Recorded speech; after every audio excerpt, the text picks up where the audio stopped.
Assalamualaikum warahmatullahi wabarakatuh. Perkenalkan saya Giandra Diswara, absen 16 kelas 12 C1. Kali ini saya akan menjelaskan sekitar peristiwa proklamasi kemerdekaan Indonesia. Yang salah satu peristiwanya ada di gedung di belakang saya ini. Di bangunan yang ada di belakang saya ini adalah gedung Villa Tiga Warna atau dikenal sebagai The Driekle, yang dibangun pada tahun 1938 oleh Albert Frederick Albers. Bangunan ini dulunya sempat dipakai untuk tempat tinggal pada tahun 1950 hingga 1970 dan sempat dipakai untuk markas Brimob. Setelah beberapa tahun setelahnya, gedung ini sempat digunakan oleh beberapa bank untuk kantor pelayanan, dan saat ini gedung ini dipakai sebagai kantor Bank BTPN. Lalu apa keterkaitannya antara gedung Villa Tiga Warna ini dengan peristiwa proklamasi kemerdekaan Indonesia? Pada masa kedudukan Jepang, gedung ini pernah dipakai untuk kantor berita Domei, yaitu kantor berita Jepang.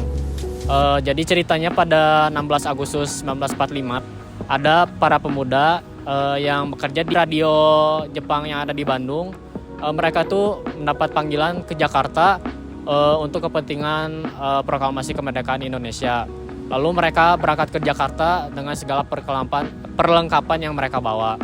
Rencananya penyiaran proklamasi kemerdekaan Indonesia itu akan disiarkan melalui radio Jepang yang ada di Jakarta. Namun berita yang ditunggu-tunggu itu justru tidak terdengar. Keesokan harinya pada 17 Agustus 1945 mereka kembali ke Bandung. Yang mereka ketahui bahwa Jepang telah menduduki studio sehingga studio ini tidak bisa diterobos dan menyiarkan proklamasi kemerdekaan. Hingga Jepang melakukan segala tindakan agar para pemuda ini tidak bisa menerobos dan menyiarkan proklamasi secara luas. Namun apa yang dilakukan oleh Jepang itu ternyata sia-sia karena kantor berita Domei Jepang telah menerima kawat yang berisi proklamasi kemerdekaan yang kemudian akan dimuat oleh buletin berita Domei. Nah, hingga akhirnya pada 17 Agustus 1945 pada jam 7 malam, akhirnya proklamasi kemerdekaan Indonesia disiarkan melalui kantor berita Domei Jepang.